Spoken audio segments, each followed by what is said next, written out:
So friends, today I watched the first show of the movie Tere, Ishq mine. Seriously, you should definitely see this movie in a theater because I've experienced it on the big screen.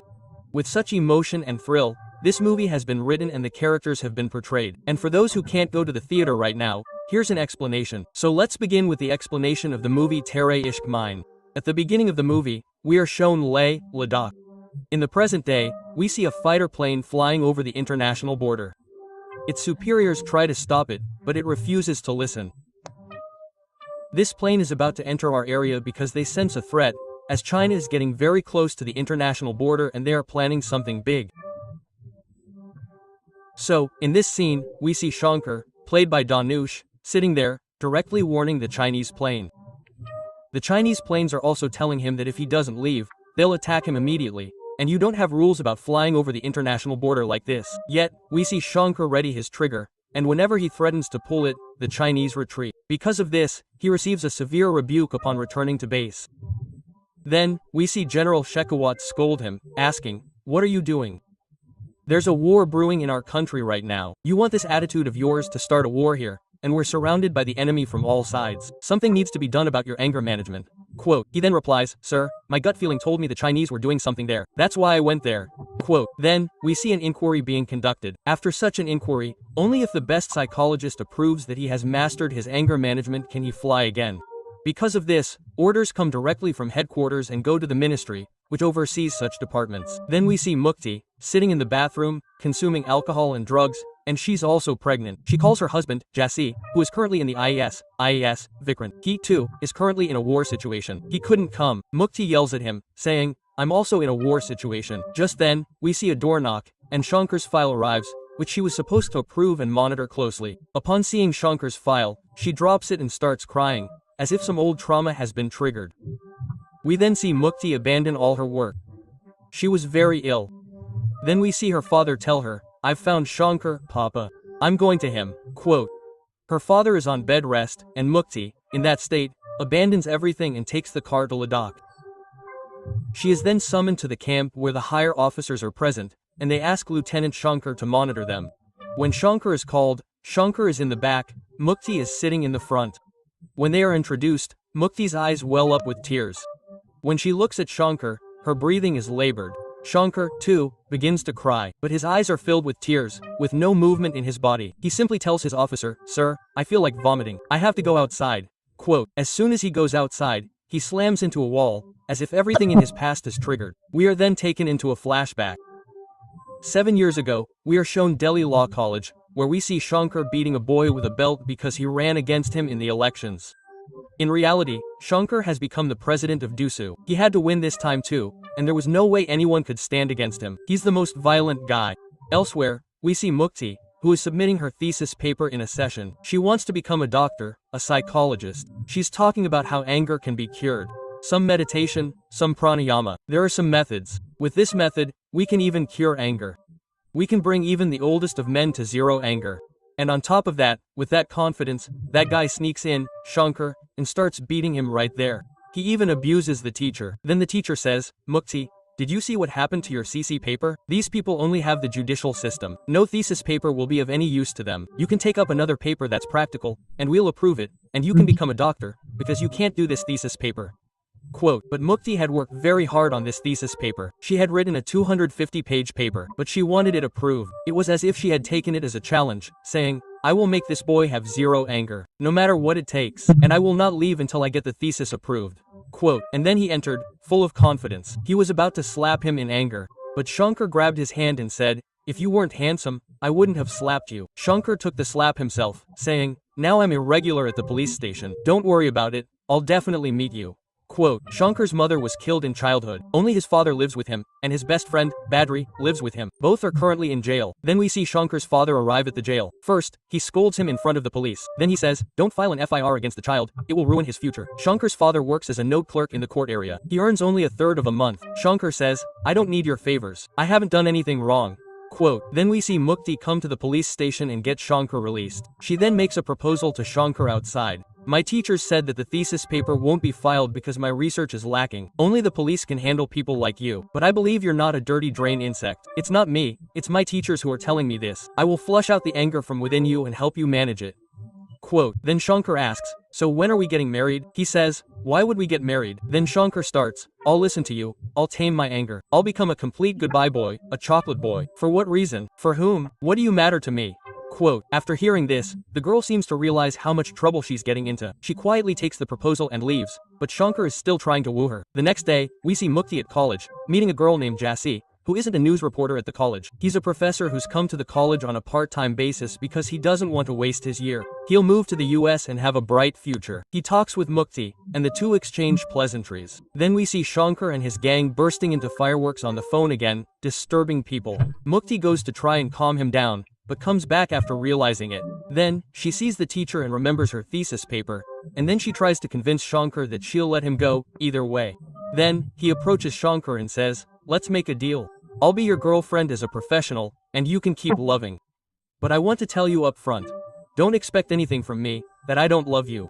I'm just staying with you for work, and I need to get my thesis papers signed. Shankar then asks, why do you want to ruin a young man's future? Mukti replies, I heard you'd do anything for beautiful girls. You can't take such a risk. If not you, then someone else. I'll find plenty of these dirty sewer insects in this city. Quote, Shankar smiles again and says, let's take the risk. But I'll tell you, if I fall in love, I'll burn down all of Delhi. Quote, Mukti says, I'm just taking it as a job. The rest is up to you and your heart. Quote, then we see Mukti writing everything about him. What does he do every morning? What is his lifestyle? How can he be fixed? Who is at home? She's recording it through a recorder. Like we see in psychology, it's done on a patient. It's recorded like this. Doctors do it like this. Mukti takes him to a slum area and asks, what do you think of these poor people? He replies, I feel like I should beat the rich. Then she takes him to an expensive restaurant where rich people are sitting. He then asks, how do you feel now, being among the rich? He replies, I still feel like I should beat the rich. Then he's asked, what's your dream? He replies, to become rich. But no poor person can beat me like that. Quote, it was a very funny scene. I laughed a lot watching it. We also see his friend saying, brother, you've been dating her for so long. It's been 2 months. Did you have any fun or anything? Quote, then we see Badri get into an argument with a bus conductor sometime later. We see him arrive and beat them up. At the same spot, we see Mukti go and say, you won't do anything to him. If the principal finds out about it, my thesis paper will never get approved. Now he will kill you, and you will get beaten for me. Quote, but he doesn't get hit, instead he hits him. He simply says, I'll take the beating, but I want fun. Mukti understood that he would do anything for fun, so he takes the slap, and Mukti nods in agreement. Then the hotel is booked. They go to the room, and Mukti is about to take off his clothes. Shankar stops him, saying, but I'm not so low as to take off my clothes for love. He walks away, because he's truly in love with Mukti. Then we see that, in light of Shankar's behavior, he has to sign his thesis paper, and Mukti finally becomes a doctor. Meaning, she was slapped. Then we see it start to rain outside the college. Shankar meets Mukti and says, your work is done, isn't it? Mukti hugs him and says, Shankar, whatever happened today was because of you. You worked on your anger management. Quote, Shankar's eyes were filled with tears. He was talking about his mother, something he hadn't mentioned in any previous session. He explains, my mother's name is Kaberi. One day, when I came home from school, I was 10 years old. My mother was on fire. She tried to save a child and got burned herself. Appa and I tried very hard to extinguish the fire, but it didn't. Ever since she was killed, I sometimes feel like my whole body is on fire. That's why I vent so much anger on everyone. But ever since I met you, it feels like she's been sprayed with Colgate. Quote, and I want to keep you with me forever. But I want you and I to be happy forever. I love you very much, Mukti. Then we see one of Mukti's friends drive up to the gate and call out to Mukti. Mukti, as if leaving Shankar, hugs her friend as she runs away, knowing Shankar wasn't going to say no. To avoid that, she doesn't even glance at Shankar and gets into the car and drives away. Later that night, we see Shankar drinking and extremely stressed out, his anger flaring up at Mukti's betrayal, and his friends are only triggering him further. His friend says, brother, that boy, Abhay, and his father were very good friends, and they party a lot. They travel abroad, and they've arranged their son's wedding. Quote, then we see Shankar fill a petrol bottle and drive straight into the flooded bar where Abhay and Mukti are. Mukti is speaking to him. How did she write her thesis paper? About this boy, meaning Shankar. While talking, we see Shankar come and sit down and tell everyone to stop singing and clear the bar. He had mixed gun with him. Simultaneously, we see him tell Abhay, you're very good. He's also good. I was bad before, but now I'm good, but I'll become bad again. If she doesn't stay with me, he opens the petrol pump and douses the boy with it, then pours it on himself. Quote, he turns on the glass light and says, "You decide who will be the groom, because I've come to return the jealousy you've caused me." Then we see the two of them talking in France, because they both know French. To handle this, Mukti says, "I'll handle it. You just breathe well. He won't do anything." Quote, then we see Shankar say, "Because of you, I learned English, but I haven't learned French. But you must think about what you'll do." Then he gets up and leaves. That same night, Mukti goes to Shankar's house. Shankar's house is a tiny 10 out of 10 bedroom apartment that looks like it's in a slum. Mukti had come there in her car with her driver. As Mukti takes off her slippers and gets up, she tries to forget Shankar. "Don't meet me, I'm not interested in you. I had a thesis, forget it." Quote, but she couldn't. Her father was sitting nearby, and Mukti wasn't prepared. What will she say? Then he tells Shankar, "Shankar, we don't match. But come, I'm at your house. You come to mine too. Come tomorrow at 8:30 to meet my father." Quote, Shankar and his father were overjoyed. After hearing this, their house erupted in celebration because their son was getting married. They had even thought about it. Then we see Shankar buying clothes from Vapeda Mall and going to Mukti's house the next day. Outside, we see police and guards. It was a palace, not a house. We also see Mukti's father sitting in a chair. He comes and says, "Mukti asked to meet you." He says, "Sit down, but I've also asked Mukti to come." As soon as Mukti arrives, he starts asking, "Son, what do you do?" He says, "Sir, I was the president of DISU, but I'm not there anymore, and I'm currently studying law." Then he asks, "Son, what do you do to earn a living?" He says, "I haven't thought about it yet. What do I do to earn a living? But I will definitely think about it in the future." Quote, then he says, "Didn't you even think once before entering her house? Who is she? Whose daughter's hand are you asking for? You didn't think about it, did you? Go to the gate and read my name." Quote, he gives her father's name, but doesn't say what's written underneath it. He says, "Go out and read the names downstairs." What's the name written down there? Quote, he angrily goes out and reads the names. It says, IAS, and Joint Secretary. The elder understands that these people are much higher in rank than him. Then, putting him in his place, Mukti's father says, "You guys came here from Kerala 10 years ago. Father works as a notary under the court. Your only goal in life is to get the canteen tender and then skim some money from the college cut. Do you want to get my daughter with this attitude and future goals? How long did it take me to get here? Do you know the effort it took? I'm an IAS officer. I have a lot of DMCs and government employees working under me. One of my residences can bring the entire city to a standstill. So how much do you think I've had to endure to experience this power? And you just want to come here with your head held high to marry my daughter?" Quote, Shankar then asks, "Sir, what do I have to do if I have to come here?" There was anger in his eyes. Then we see Mukti's father smile. He says, "Sir, there's talk of my marriage. I'm not joking." Quote, he says, "So you have to clear the UPSC. If you clear the UPSC prelims, come over. I'll talk to you." Quote, hearing this, Shankar gets up and starts to leave. Mukti stops him and says, "Over 1.5 million people take this exam. Not even 1% make it." Quote, but Shankar says, "I'll do anything for you. I'll pass this exam too." Quote, he gives her his mother's bangles. She says, "My father gave them to me to wear today, but you should keep them safely. I'll call you once you pass the prelims, so be sure to pick up."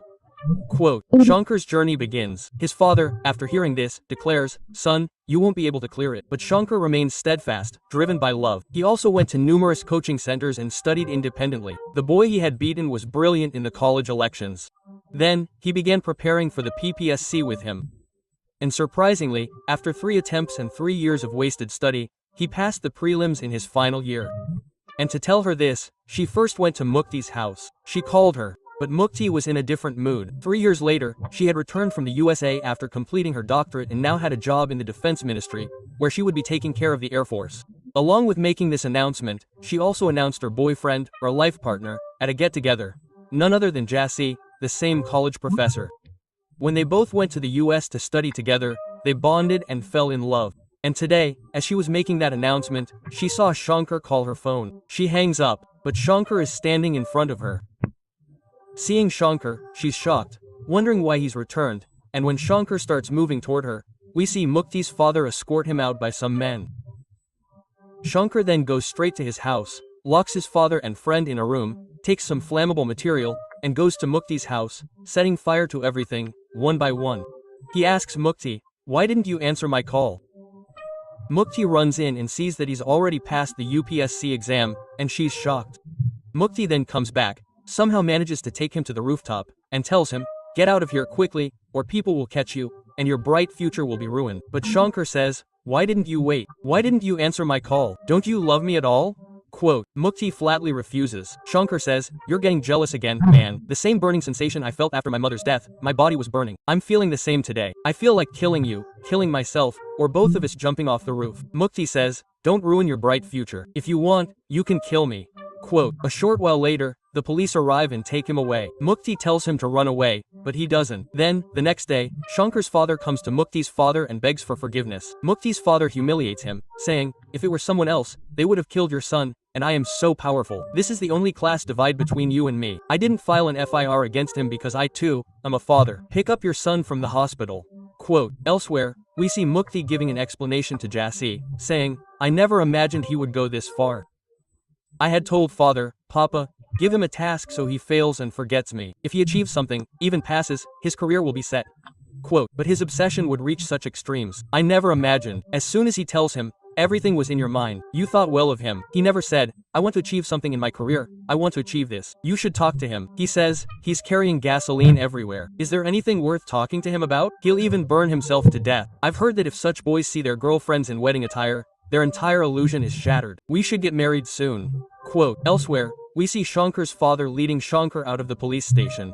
Shankar's condition was terrible. The police had broken every bone. His father was crying. Shankar couldn't walk. Still, he was riding the scooter, tying him to his shirt, and telling him the story of how when you were little, you loved to see planes. You'd always go to the terrace and tell me, Dad, I want to fly on a plane. And then, where was my status to put you on a plane, son? What did I do? I'd tie a cloth over your eyes and put you on my bicycle. I'd ride it hard, telling you, son, this is the plane. And you get so excited, and say, Dad, harder and harder.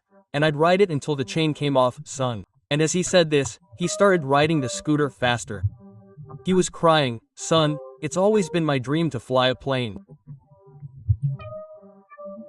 Shankar listened intently as the scooter skidded, and his father died after falling. On the way, Shankar began crying and calling out for his father, but his father, as if lying there, remained silent, unresponsive. Shankar's entire life had been ruined. In one place, he was carrying his father's beer, and in another, Mukti was getting ready for marriage. He had a smile on his face, but something else was hidden in his heart. Shankar's memory was always lingering in his mind. He took his father's body to Varanasi. We see him sitting on the ghat after cremating his father. He, too, was dead inside. Then we see a priest arrive. This priest is none other than Kundan's friend, Kundan, who was in Ranjara, the film that killed Zoya. If we've seen Ranjara, we'll be able to relate. The priest arrives, understanding him as he looks at him, and says, why? Does a defeated lover always look the same? You're dead too, aren't you? Today, 2 bodies are being burned. I can see this. The girl for whom you're doing all this, she ate your father. You'll never get that girl. Quote, you will never get that girl, in this life or the next. Then Shankar asks God to tell him how to get out. I'm burning with fire. Please ease the pain a little. Then he tells her, your pain will never subside, but you should go a little further. Let her know that people are willing to die for God like love. He rejected her. One day, she will come to you seeking salvation. She will cry and plead with you, but she will not find salvation. Quote, then we see Ganga water being brought from Varanasi. Shankar goes and pours it directly on her. People say there was acid inside her, but it wasn't acid, but Ganga water. Shankar looks at Mukti and says, I pray that you too have a son, because those who die in love are also someone's sons. Quote, he blesses her, and Mukti's soul trembles at this. Shankar leaves, never to return. He attempts to join the Indian Air Force directly, and after some time, he does. He passes both academics and physicals. Meanwhile, Mukti is in a bad state, realizing what she did to Shankar. She couldn't get married, became an alcoholic with Jassi, and was constantly drinking everywhere. Her health began to deteriorate, bleeding began. Witnessing all this, her father also suffered a heart attack. He is now in intensive care. Mukti was listening to the same therapy recordings she had recorded with Shankar during college. As a result, Mukti became pregnant, thinking that having a child would help him recover, but that didn't happen. She couldn't forget Shankar at all. Then, in the present day, we see Shikwayat Sir summoning Shankar and telling him, I want my best officer. Will you tell me if that girl will sign? Quote, Why would a pregnant woman come to this high altitude? He already knows you. I don't know what Shankar has going on with you and that girl, but I need my best Air Force officer. This is a matter of national importance, and this is a very critical situation. I need this signature by this evening because after that our fighter planes will fly higher. IAS Biknath and IAS are being attacked in various places, and the place where they are standing before him, the base camp, has also been attacked, meaning a full-fledged war is currently underway. In this situation, Mukti was also injured when the shelling happened. Mukti, somehow managing to take care of herself and the child, goes to Shankar's cabin. After going there, they see a photo of her father and her. Shankar comes from behind and says, I don't know why you're here, but I need your signature. Give me this bloody sign and let me fly. My country needs me. Quote, but Mukti tells him something else. She says, friend, strangle me to death. We girls are very practical. We think about where we'll find more money. We're secure about our future, but we forget one thing. The salt that comes to the poor. Those who have no money, nothing, they just love, and their love is full of salt. They know how to repay it. I too, my friend, grew up through all of those things. So my thinking was the same. People should go from small places to big places, from big places to even bigger places. But we forget the salt in between. I realized I love you very much. Hearing this, Mukti seemed to smile and asked, what do you want now? Mukti replied, I don't want anything from you. My whole body is bleeding, but I have to save this child. Friend, will you help me? Quote, Shankar said, go find his father. Go to his father. Quote, then she said, his father is an IAS officer. I don't know if Vikrant will survive. Just show me one way, Shankar. Quote, Shankar started smiling again and said, she's back to kill me. Mukti sat down at his feet, her liver still aching. She was bleeding. She said, I didn't have a child willingly. I pressured Jassi, thinking that if she had a child, it might distract me. But it didn't. My heart and soul were with you. After I left, my soul was empty, but I was a living corpse. I couldn't even understand my mind. Why is this happening to me? If getting that thesis approved was just a business deal, then why am I feeling this pain? Whether you forgive me or not, I won't let this child die abandoned. Quote, just then, we see Mukti go into labor. She was bleeding profusely. Then we see Mukti being taken to the medical room, and Shankar's eyes were filled with tears. Shankar said, just sign this. I promise you, I'll definitely come back. He won't be abandoned. If I don't come, his father will. Quote, Mukti was afraid that if Shankar went to war, he would not survive, and her child would be left alone because of the disease he had. Mukti signed the paper declaring that Shankar was fit. After submitting the document, Shankar boarded the Tejas and took off. One by one, he destroyed all the ships, including the IAS beacon, which somehow had a fuselage inside. In the final moments, we see the Tejas catch fire. Then, after neutralizing 3 enemy ships, 1 enemy ship remained, and the Tejas had already caught fire. He was receiving orders to get out of there. But if he wanted to save IAS Vikrant, he would have to destroy the last enemy ship, the one carrying Jassi. Meaning, the child's father, Shankar, flies the plane directly into the enemy's plane, and as he leaves, he remembers all the happy moments he's had with his father, his friend Badri, and Mukti. The plane crashes, and a child is born elsewhere, but Mukti is no more. At another ghat in Varanasi, Kundan's friend performs the last rites, having sensed that another lover has died. With this, the film's explanation concludes.